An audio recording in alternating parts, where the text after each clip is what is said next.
Ang event ito, National Technician Grand Prix, lahat sila ay marunong na sa the way na magipag-usap sa customers, pag-repair ng mga units. Then, at the same time, ma-recognize din natin yung kanilang kakayahan sa pamamagitan ng contest na ito.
Sa grupo na medyo may kunting kababa.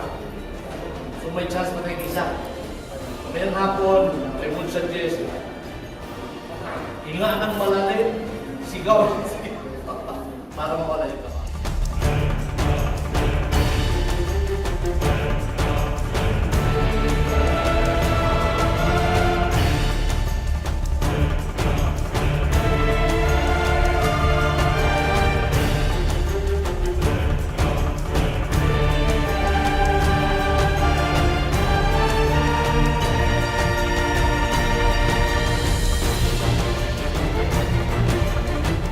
Ay, ginawa kong diskarte. Sinunod ko yung nakasa manual. Procedural lang naman yan eh. Ganun talaga, kailangan natin kahit na nininervyos, kailangan pa rin natin gawin.